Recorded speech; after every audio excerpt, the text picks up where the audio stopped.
সূরা লুকমান। বিসমিল্লাহির রহমানির রহিম।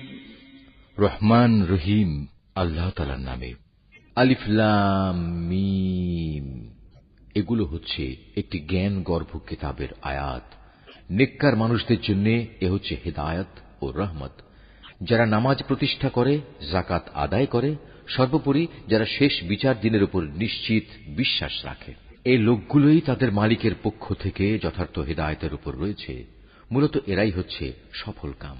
মানুষদের মাঝে এমন ব্যক্তিও আছে যে অর্থহীন ও বেহুদা গল্প কাহিনী কেনে, যাতে করে মানুষদের নিতান্ত অজ্ঞতার ভিত্তিতে আল্লাহ তাআলার পথ থেকে দূরে সরিয়ে রাখতে পারে। সে এ নিয়ে হাসি বিদ্রুপ করে। তাদের জন্য অপমানকর শাস্তির ব্যবস্থা রয়েছে। যখন তার সামনে আমার আয়াতসমূহ তেলাওয়াত করা হয়, তখন সে দম্ভ ভরে মুখ ফিরিয়ে নেয়, যেন সে কখনো তা শুনতেই পায়নি, আর কান দুটি যেন বধির। তাকে তুমি কঠোর আযাবের সুসংবাদ দাও। নিঃসন্দেহে যারা আল্লাহ তাআলার উপর ঈমান এনেছে এবং নেক আমল করেছে, তাদের জন্য রয়েছে নিয়ামতের সমাহার, জান্নাতসমূহ। সেখানে তারা চিরকাল অবস্থান করবে। আল্লাহ তাআলার প্রতিশ্রুতি অতীব সত্য।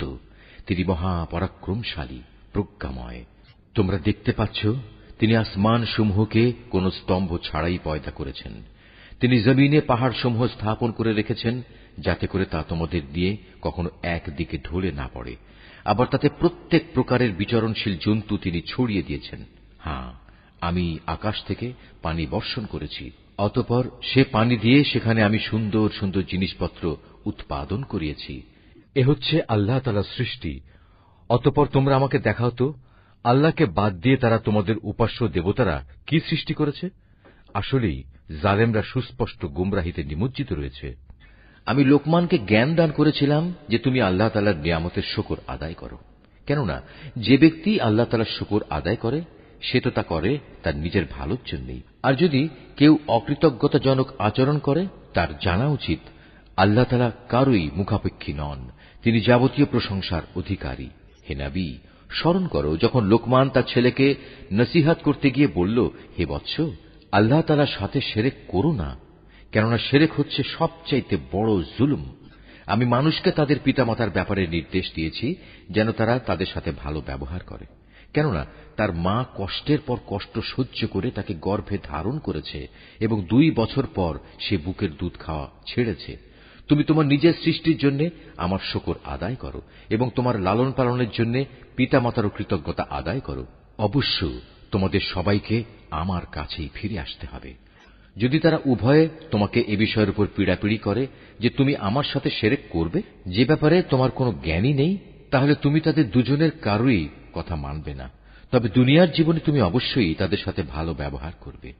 তুমি শুধু তার কথাই শুনবে যে ব্যক্তি আমার অভিমুখী হয়ে আছে। অতঃপর তোমাদের আমার দিকেই ফিরে আসতে হবে। তখন আমি তোমাদের বলে দেব তোমরা দুনিয়ার জীবনে কি কি কাজ করতে।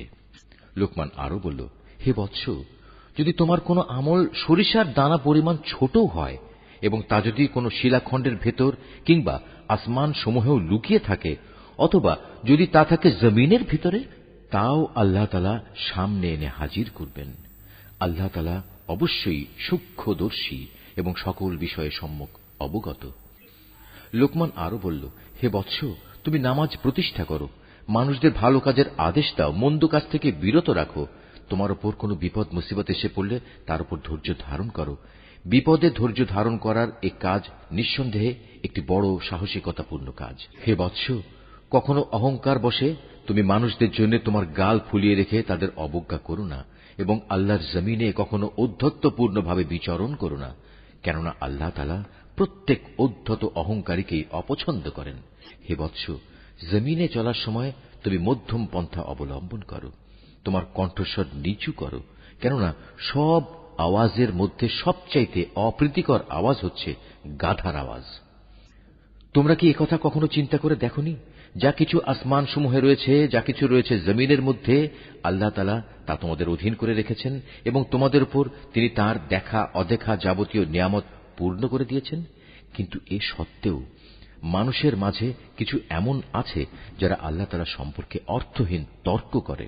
তাদের কাছে না আছে তর্ক করার মতো কোনো জ্ঞান, না আছে কোনো দীপ্তিমান গ্রন্থ।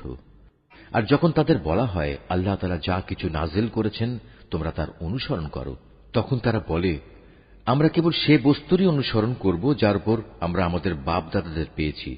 কিন্তু শয়তান যদি তাদের বাপ দাদাদের জাহান্নামের আযাবের দিকে ডাকতে থাকে, তাহলেও কি এরা তাদের অনুসরণ করবে? যদি কোনো ব্যক্তি সৎ কর্মশীল হয়ে আল্লাহ তাআলার কাছে নিজেকে সম্পূর্ণ সঁপে দেয়